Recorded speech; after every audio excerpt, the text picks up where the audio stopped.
Welcome to today's biology master class. तो चलिए सीधे आज के इस मास्टर क्लास एक्सप्लेनर पर आते हैं। बायोलॉजी सिर्फ किताबों तक सीमित नहीं है, राइट? ये एक ऐसी साइंस है जो सीधे हमारी जिंदगी चलाती है। आज हम लोग एक ऐसे बायोलॉजिकल पैराडॉक्स को डिकोड करेंगे जो एग्जाम्स और ह्यूमन बायोलॉजी दोनों के लिए लिटरली एक गेम चेंजर है। क्या एक एसिड योर लाइफ सेव कर सकता है? ये सवाल सच में थोड़ा अजीब लगता है ना।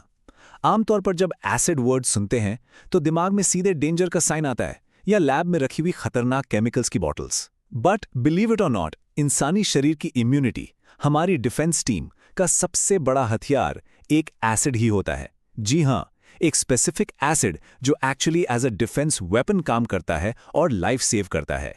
तो आज का सिलेबस कुछ इस तरह है। 1. The life saving acid. 2. Understanding ascorbic acid. 3.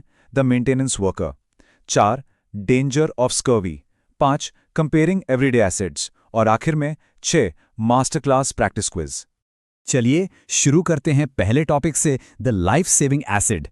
हर दिन खाए जाने वाले खट्टे फल जैसे नींबू या संतरा, इनके अंदर ना एक बहुत ही क्रिटिकल केमिकल कंपाउंड छुपा होता है। ये इम्यूनिटी का एकदम सीक्रेट वेपन है। हम लोग डेली इन साउर फ्रूट्स को कंज्यूम करते हैं, पर एग्जाम्स में यही सिंपल सी चीज कैंडिडेट्स को बुरी तरह कंफ्यूज कर देती है। जब इसका साइंटिफिक नाम पूछा जाता है तो अक्सर गलतियां हो जाती हैं, क्योंकि इस डेली लाइफ वाले विटामिन का केमिकल टर्मिनोलॉजी काफी लोगों को नहीं पता होता। आगे बढ़ते हैं सेक्शन 2 पर, अंडरस्टैंडिंग एस्कॉर्बिक एसिड। परीक्षा में अक्सर एक ट्रिक क्वेश्चन आता है कि ऐसा कौन सा एसिड है जिसे विटामिन की श्रेणी में रखा गया है। इसका सीधा सा जवाब है अस्कॉर्बिक एसिड। और यही अस्कॉर्बिक एसिड दरअसल विटामिन सी का ही केमिकल नाम है। ये एक एसेंशियल न्यूट्रिएंट है जिसका नेचर एसिडिक होता है। और गेस व्हाट, इसकी इस एसिडिक केमिकल नेचर की वजह से ही इसका ये स्पेसिफिक नाम पड़ा है। यहां एक फंडामेंटल बायोलॉजिकल रूल समझना बहुत जरूरी है। इस केमिकल कॉम्पाउंड को स्ट्रिक्टली एक विटामिन क्यों क्लासिफाई किया जाता है? इसका रीजन ये है कि ह्यूमन बायोलॉजी इसको इंटरनली सिंथेसाइज नहीं कर सकती। शरीर इसको खुद नहीं बना सकता।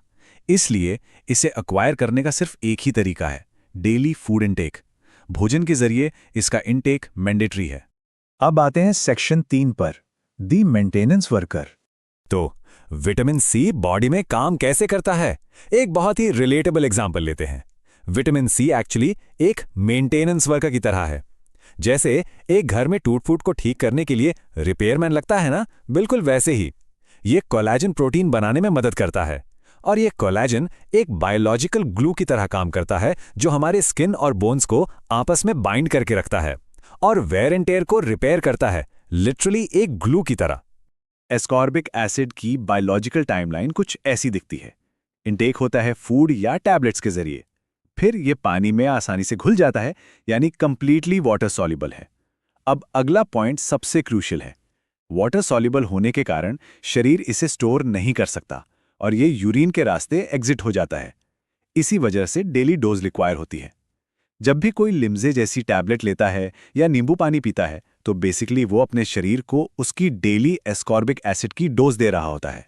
नेक्स्ट है सेक्शन 4, डेंजर ऑफ स्कर्वी। अगर शरीर को ये डेली डोज ना मिले और हमारा मेंटेनेंस वर्कर एब्सेंट हो जाए तो इसके फिजिकल कॉन्सिक्वेंसेस काफी सीवियर होते हैं।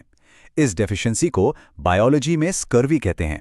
इसके रियल वर्ल्ड सिम्टम्स बहुत खतरनाक होते हैं, जैसे मसूड़ों से खून आना यानी ब्लीडिंग गम्स, चोटों का बहुत धीरे ठीक होना यानी स्लो वोंड हीलिंग, और ओवरऑल फिजिकल डिफेंस का वीक पड़ जाना।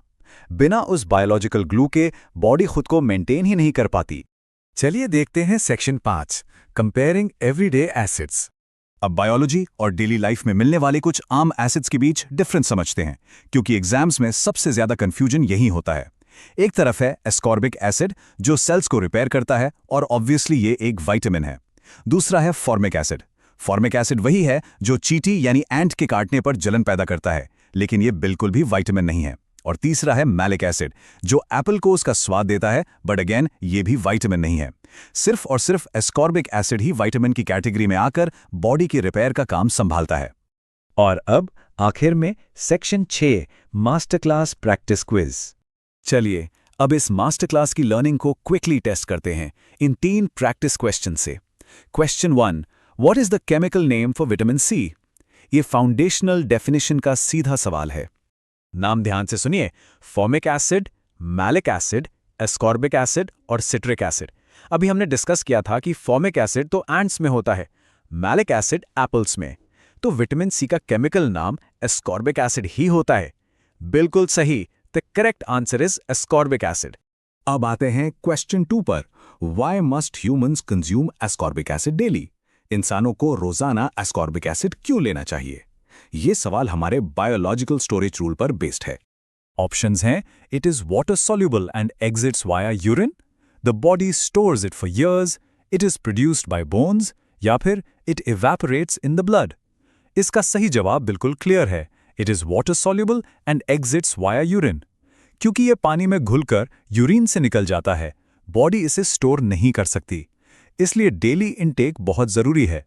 और इस एक्सप्लेनर का आखिरी सवाल, question 3, Which disease is caused by a severe lack of ascorbic acid? अगर शरीर में इसकी भारी कमी हो जाए तो कौन सी बीमारी होती है? नाम देखते हैं, मलेरिया, स्कर्वी, डेंगू या टाइफॉइड। इस क्लास में हमने कुछ स्पेसिफिक फिजिकल सिम्टम्स पर चर्चा की थी, जैसे ब्लीडिंग गम्स। ये सभी निशानियां स्कर्वी की होती हैं, तो correct answer is definitely scurvy. बाकी डिजीजेस या तो मच्छरों से होती हैं या बैक्टीरिया से, विटामिन डिफिशियंसी से नहीं। आज की इस मास्टर क्लास को एक बहुत ही डीप थॉट के साथ रैप अप करते हैं। If human biology relies on this acidic glue to survive, what other hidden repair mechanisms are working inside the body right now? अगर एक छोटा सा विटामिन, एक सिंपल एसिड इंसानी शरीर को इतनी इफेक्टिवली जोड़कर रख सकता है, तो सोचिए बायोलॉजी के और कितने ऐसे हिडन मैकेनिज्म्स होंगे जो कंटिन्यूअसली हमारे अंदर चल रहे हैं। साइंस वाकई में माइंड ब्लोइंग है। उम्मीद है कि इस एक्सप्लेनर के जरिए एस्कॉर्बिक एसिड और उसके लाइफ सेविंग रोल का हर कॉन्सेप्ट एकदम क्रिस्टल क्लियर हो गया होगा। कीप लर्निंग और इस बायोलॉजिकल मशीनरी को एक्सप्लोर करते रहिए।